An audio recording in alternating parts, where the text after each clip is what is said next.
कक्षा 7 की गणित में पूर्णांकों में हम पढ़ रहे हैं अध्याय 1 पूर्णांक। और प्रयास का प्रश्न चल रहा है। प्रश्न में कुछ बिंदु हैं, उनको हमको सही अथवा गलत बताना है, और यदि वो सही है तो भी साबित करना है, अगर गलत है तो फिर उनको सही भी करना है। तो कहते हैं प्रश्न, बताइए कि निम्नलिखित कथन सही है अथवा गलत। जो कथन गलत है उन्हें सही कीजिए, है ना। जो सही है वो तो बताना ही है सही है, और जो गलत है उनको भी सही करना है। तो शुरू करते हैं। जब दो धनात्मक पूर्णांकों को जोड़ा जाता है तो हमें एक धनात्मक पूर्णांक होता है। तो धनात्मक पूर्णांक आपको पता है कि शून्य से आगे की ओर चलते हैं, दाहिनी ओर चलते हैं, शून्य से आगे की ओर, और शून्य से पीछे बाएं की ओर चलते हैं, वो ऋणात्मक होते हैं। तो वो कह रहे हैं दो धनात्मक पूर्णांकों को जोड़ा जाता है तो हमें एक धनात्मक पूर्णांक प्राप्त होता है। तो संख्या रेखा पर अगर आप ध्यान से देखें तो ये शून्य है, यहां से ऐसे अगर हम 1 2 3 4 5 ऐसे लेते चले जाएं, इधर भी क्योंकि एक धनात्मक की ही बात हो रही है तो इधर धन होता है, इधर ऋण। तो जो दो धनात्मक यानी इसी तरफ के जो दो अंक जुड़ेंगे, चाहे कोई से भी कितनी भी दूरी पर हो, वो धन ही प्राप्त होगा। तो ये कथन सत्य है। ये कथन क्या है? सत्य है। यह कथन सत्य है। पहला तो यही बताना है कि ये कथन सत्य है या असत्य। तो ये कथन तो सत्य है। अब ये कह रहे हैं कि बस इतना ही बताना है, लेकिन अब एक आध बार उदाहरण भी दिखा दो इसमें से, उदाहरण करके। उदाहरण में मान लीजिए कि दो पूर्णांक जोड़ रहे हैं। तो मान लीजिए एक पूर्णांक कोई सभी लीजिए, मान लो 8 ले लीजिए, 1 ले लीजिए, एवं मान लीजिए 12 ले लीजिए। ठीक है, कोई सा भी दो ले लीजिए, तो इनको जोड़ना है। तो 8 में से 12 जोड़ने पर क्या आएगा? 20। और 20 भी कहीं आ रहा, आगे ही आ रहा है, यानी कोई भी धनात्मक है। तो ये साबित हो जाता है कि दो धनात्मक पूर्णांकों को जोड़ने से हमें एक धनात्मक पूर्णांक प्राप्त होता है। तो ये कथन सत्य हो जाता है। ठीक है, यही जवाब देना है, हल। सत्य असत्य बताना है। अब इसमें ये कह रहे हैं, दूसरा वाला पॉइंट ये है कि जब दो ऋणात्मक पूर्णांकों को जोड़ा जाता है तो हमें एक धनात्मक पूर्णांक, यह उल्टा बोल रहे हैं। यहाँ पर यहाँ कैसे कह रहे हैं? ये दो ऋणात्मक पूर्णांक ले रहे हैं, यहाँ से शून्य ले लेते हैं, और ऋणात्मक इस तरफ होते हैं, बाएं तरफ ये ऋणात्मक है और इधर धनात्मक। 1 2 3 4 5 6 7 8 9 ऐसे ये सारे ऋणात्मक पूर्णांक हैं। ठीक है, और आगे तक बढ़ते चले जाएंगे।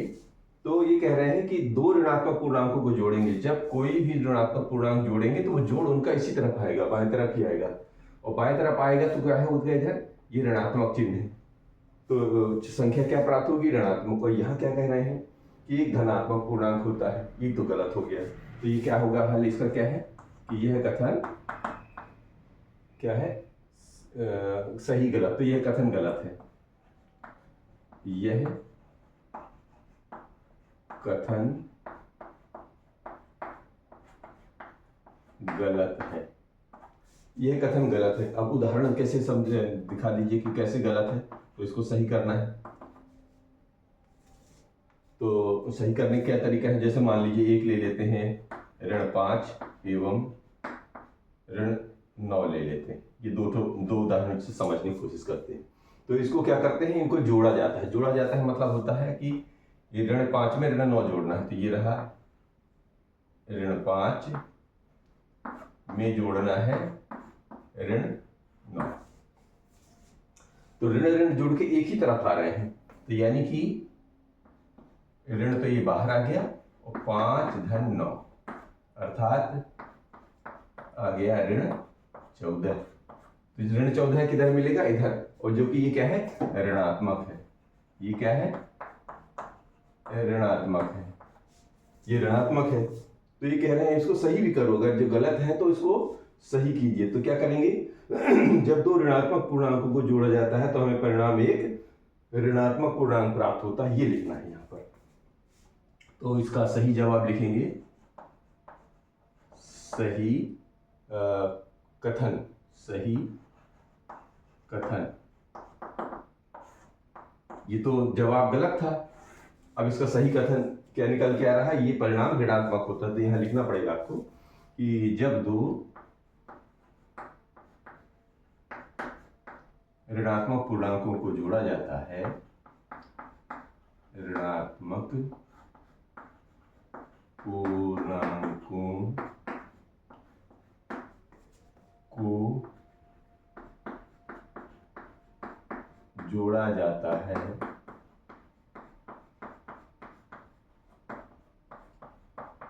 तो एक ऋणात्मक पूर्णांक प्राप्त होता है। एक ऋणात्मक पूर्णांक प्राप्त होता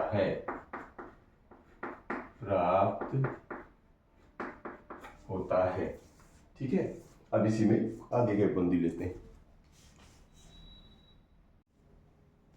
तीसरा बिंदु ये कह रहे हैं कि जब एक धनात्मक पूर्णांक और एक ऋणात्मक पूर्णांक को जोड़ा जाता है तो हमें हमेशा एक ऋणात्मक पूर्णांक होता है, ऋणात्मक पूर्णांक प्राप्त होता है। तो देखो जी, धनात्मक और ऋणात्मक को जोड़ने पर ये कंडीशन ये निर्भर करेगी कि संख्या कौन सी बड़ी है। और ये कह रहे हैं कि हमेशा प्राप्त होता है, हमेशा तो नहीं प्राप्त होगा, ये कंडीशन पर है। अगर धनात्मक बड़ा है और ऋणात्मक छोटा है तो धनात्मक मिलेगा, और ऋणात्मक पूर्णांक बड़ा है, धनात्मक पूर्णांक छोटा है तो फिर ऋणात्मक पूर्णांक प्राप्त होगा। इसी बात पर ये कथन फेल हो जाता है। तो इस पर हम लिखेंगे यहाँ पर हल कि यह कथन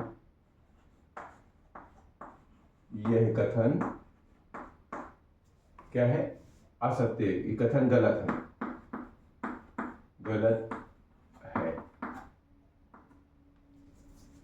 तो अब कैसे करेंगे इसको साबित? तो देखिए जी, जब धनात्मक बड़ा होता है, यहाँ पर उसको सही साबित भी करो। तो माना एक धनात्मक पूर्णांक, माना एक धनात्मक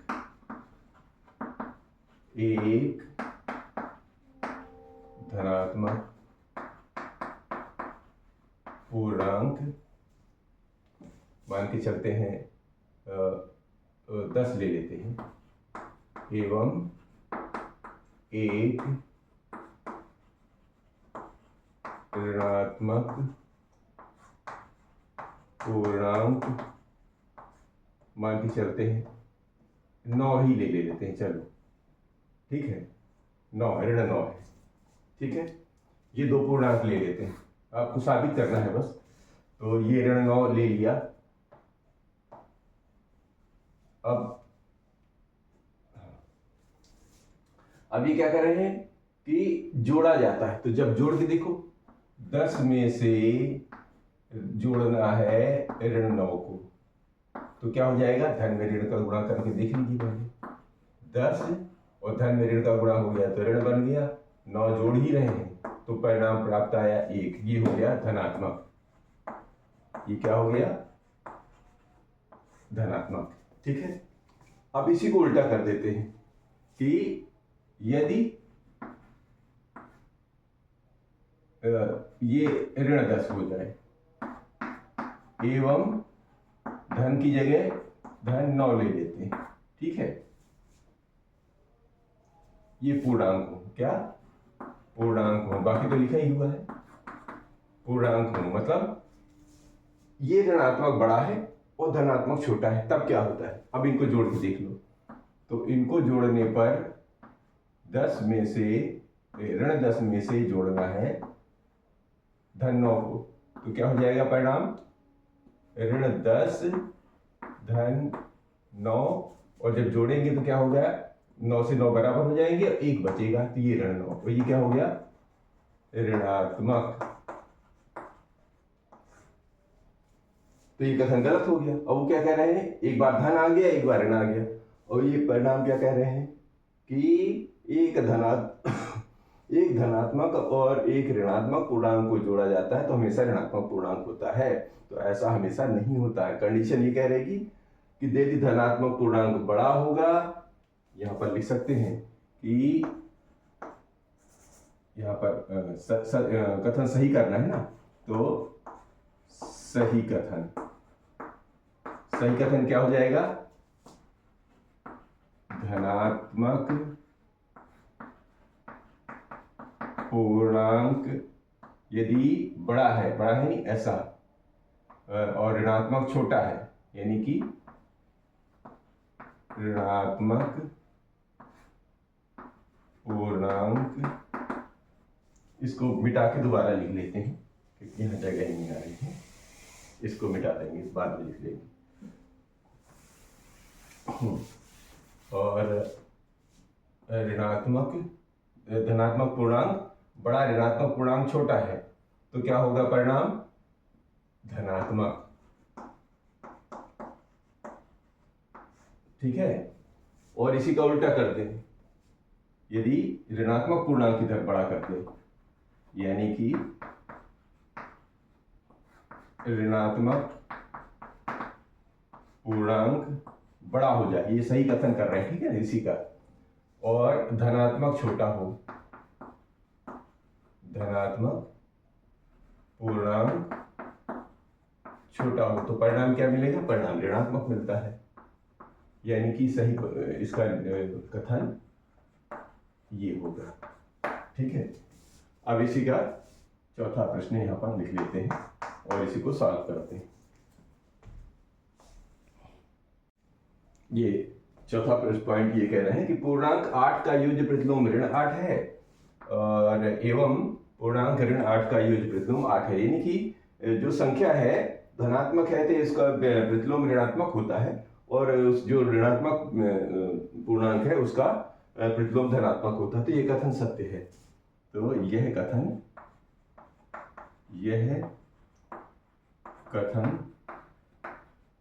सत्य है।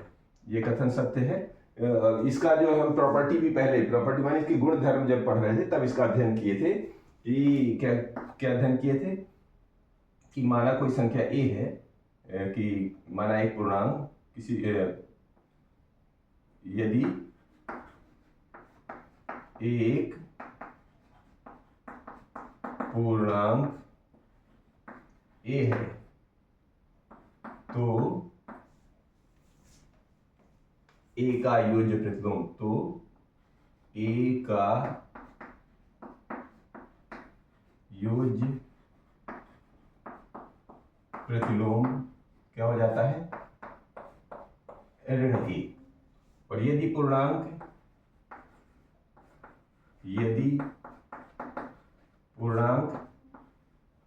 ऋण a है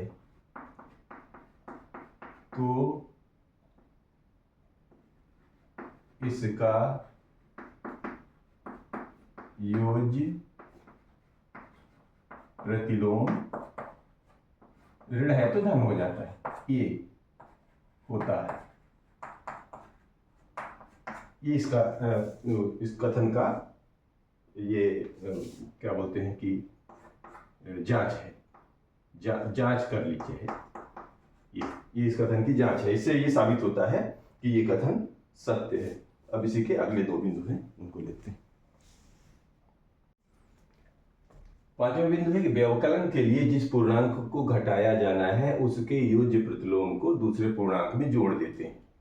तो ये कथन तो सत्य है। अब कैसे सत्य है ये भी साबित करना है। यह कथन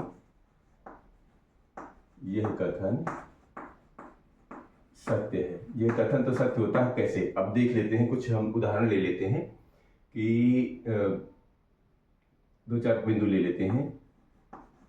यदि एक पूर्णांक ले लेते हैं, मान लीजिए 15 ही ले लिया, एवं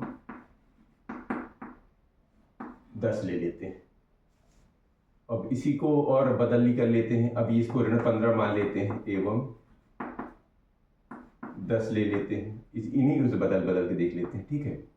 और एक बार ऋण 15 एवं ऋण 10 ले लेते हैं, और एक बार 15 एवं ऋण 10 ले लेते हैं। ये चार बिंदु पूर्णांकों से हम समझने की कोशिश करते हैं कि ये कथन सही है कैसे।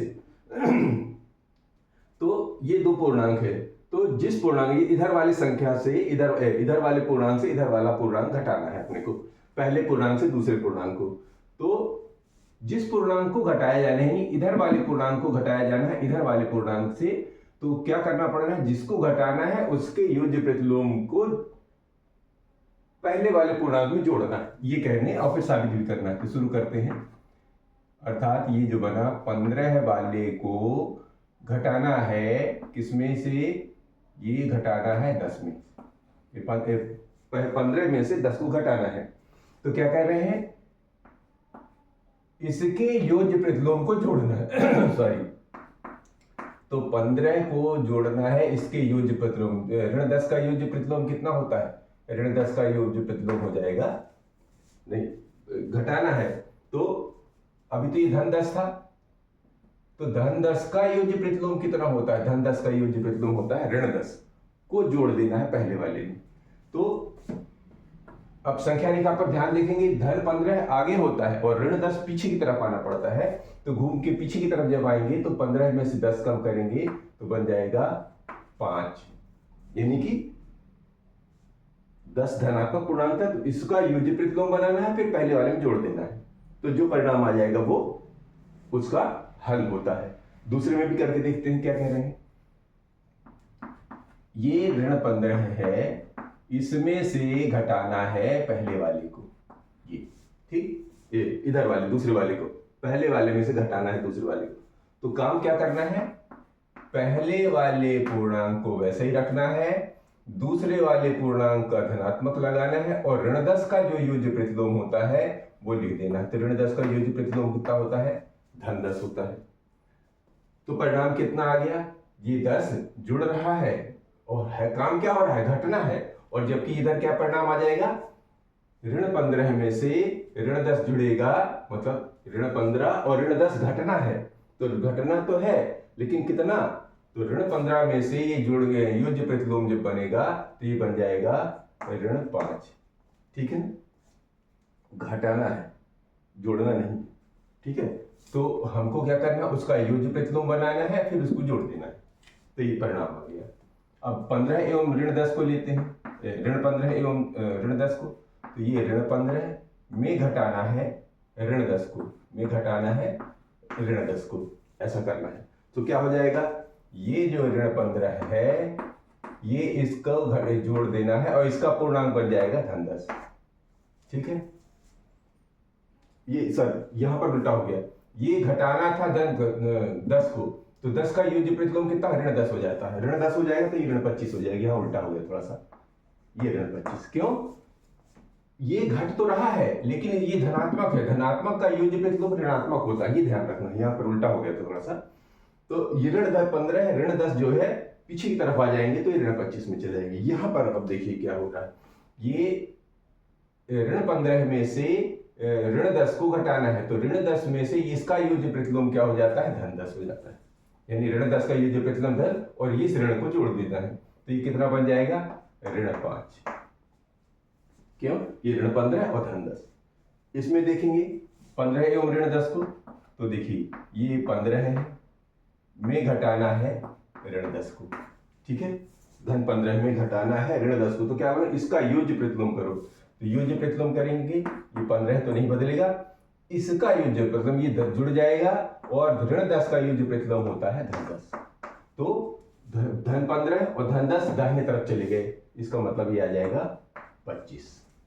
तो इस तरह ये कथन का जो सत्य है उसका रिजल्ट इस तरह हम साबित कर सकते हैं। आप संख्या बदल के देख लेंगे तभी परिणाम इसी तरह आने। छठवां कह रहे हैं कि ऋण 10 में से जोड़ दीजिए धन 3 को और ये बराबर आता है धन 10 में से ऋण 3 को। देखिए यहाँ ऋणात्मक पूर्णांक बड़ा है, धनात्मक पूर्णांक छोटा है, तो परिणाम क्या आएगा, ऋणात्मक। यहाँ धनात्मक पूर्णांक बड़ा है, ऋणात्मक पूर्णांक छोटा है, तो परिणाम क्या आएगा, ऋणात्मक। तो ये कथन असत्य है, कथन गलत है, यह कथन गलत है। कैसे गलत है, देखिए जी, इसको अगर हम हल करके देखेंगे, जांच भी करेंगे, तो ऋण 10 में से धन 3 घटाएंगे तो ये आएगा ऋण 7, और इधर क्या है, 10 में से 3 गएंगे तो 7 आएगा, तो ये दोनों बराबर नहीं हो रहे हैं, तो परिणाम वैसे गलत है क्यों? क्योंकि ऋणात्मक पूर्णांक में से बड़ा है धनात्मक से, तो क्या होता है, अभी अभी ठीक इसके पहले वाले सवाल में हल करके देखा कि ऋणात्मक पूर्णांक यदि बड़ा है धनात्मक छोटा है तो परिणाम ऋणात्मक, जो कि बराबर नहीं हो सकता। धनात्मक बड़ा है और ऋणात्मक छोटा है तो परिणाम धनात्मक की, यानी दोनों में अलग अलग अंतर है। ऋणात्मक ऋणात्मक की तरफ है, धनात्मक धनात्मक की तरफ है, इसलिए दोनों बराबर न होने के कारण ये कथन असत्य है। चाहे लिखना हो तो और भी लिख सकते हैं कि जब